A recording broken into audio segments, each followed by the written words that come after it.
Le vendredi 28 juin 2013, à la suite d'une démission, je quitte Lyon, je quitte la région lyonnaise. Mes amis, ma famille, mon travail, mon appart, la totale.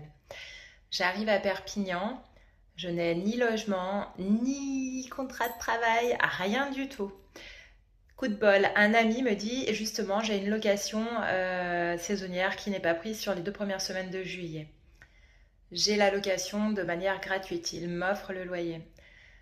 Je commence le lundi suivant à aller aux agences intérim, à aller chercher du travail. On me dit, écoutez, madame, je suis désolée, mais ici dans la région, c'est compliqué de trouver du boulot. D'autant plus qu'on est en début de saison, tous les campings sont pleins. Dans votre domaine, à l'époque, je travaillais dans l'administration, enfin dans les bureaux, il n'y a pas de travail.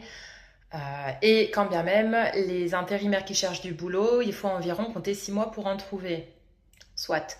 Le lundi soir, on me téléphone, une dame recherche pour son entreprise pour le mois de juillet un soutien, ça lui a pris dans la journée.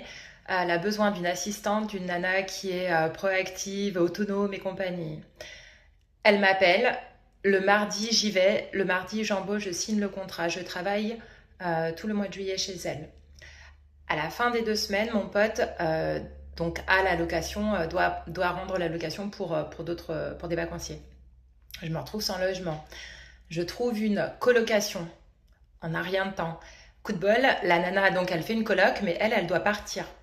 Il s'avère que cette nana-là, bon, elle se drogue, donc je trouve une seringue, tout ça, elle avait des problèmes.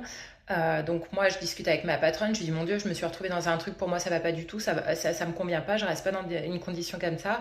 Elle me dit mais vous savez pas quoi Amélie, il faut que je retourne. Donc elle devait aller à l'étranger dans son entreprise qui est logée à l'étranger, je sais plus dans quel pays. Donc elle doit partir. Et elle me dit mais en fait ça m'embête parce que j'ai des chats racés, des chiens racés. Et il y avait sa fille qui venait de temps à autre, toute jeune, elle n'était pas majeure. Et elle me dit, ben, en fait, ça m'arrangerait bien, justement, si vous étiez à ma maison, si vous veniez à la maison pour garder mes animaux, faire quelques tâches ménagères en échange du logement gratuit et, enfin, nourri, logé et blanchi, la totale. Donc, évidemment, banco, je prends tout ça, tout le tapis se déroule, en fait. D'accord.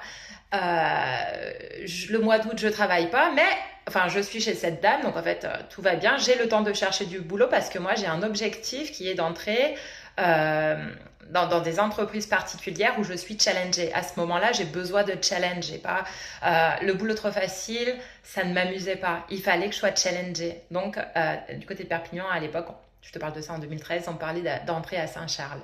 J'y vais au culot, je vais dans des entreprises, bonjour, il paraît que vous cherchez, bon, soit. Et je ne trouve, ah oui, parce qu'on en est sur le logement. Pour trouver un logement, il faut avoir un CDI. Sauf que t'as pas un CDI comme ça du jour au lendemain. En tout cas, à l'époque, ça se passait pas comme ça. T'avais la période d'essai, t'avais tout un tas de choses qui se mettaient en place. Donc je continue, attends une seconde. Donc je ne sais par quel mystère, je me retrouve à postuler, enfin, je me retrouve dans une entreprise, un entretien d'embauche. Dans cet entretien d'embauche, le gars, une grosse boîte internationale, il me dit, il me pose des questions et tout. Dans cette boîte-là, ils font des tests Excel, tests, enfin tous les fichiers, et tests d'anglais. Et il me dit, est-ce que vous êtes bilingue? Enfin, il se parlait anglais. Je fais, enfin, évidemment que je parle anglais. Écoute, je ne parlais pas un mot d'anglais. Déjà, j'avais boycotté l'anglais quand j'étais gamine. J'avais dit hors de question que j'apprenne l'anglais pour des raisons personnelles. Ça s'est arrangé avec le temps, bien entendu. Je ne parlais pas un mot d'anglais, mais au culot. Et tu sais, bah, évidemment que je parle anglais. Et là, j'ai fait mouche. Le mec, il m'a pas fait passer un test de quoi que ce soit. Il m'a embauché, il m'a signé le contrat. Je pense qu'il y avait un mois de période d'essai qui débouchait sur un CDI ou peut-être pas, je sais même plus exactement. En tout cas, j'embauche dans cette entreprise. Je me pointe dans une agence immobilière avec ce contrat. Ils me disent on a juste besoin de garant. Ouais, de garant, je crois que c'est ce qu'on dit. Mon père et ma belle-mère se portent garant. J'ai un logement dans un appartement génial, que je trouve génial, avec une piscine dans la résidence. J'ai mon CDI signé quasiment, enfin il était signé. Et en fait, tout ça pour te raconter quoi. Arrête de te laisser freiner par les peurs. Vois le positif. En fait, ne te laisse pas le choix. Pour toi, c'est acquis. Moi, j'étais partie du principe, de toute façon, ça va bien se passer. Et au pire quoi? Et au pire, bah écoute, j'échoue, je rentre à Lyon et tout se repasse. Enfin, j'aurai toujours le soutien de ma famille et tout ça. Tu vas me dire, oui, mais on n'a pas tous le soutien, t'inquiète pas.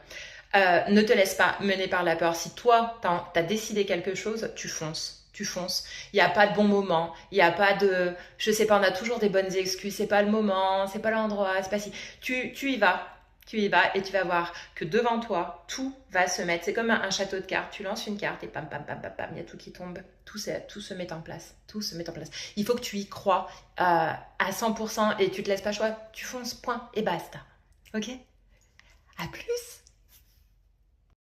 Et pour la petite anecdote, j'ai été embauchée sur le service Angleterre et j'ai fini responsable de ce service 3 ans plus tard, je crois, quelque chose comme ça. Incroyable, incroyable. Et bien sûr que je parlais anglais du coup.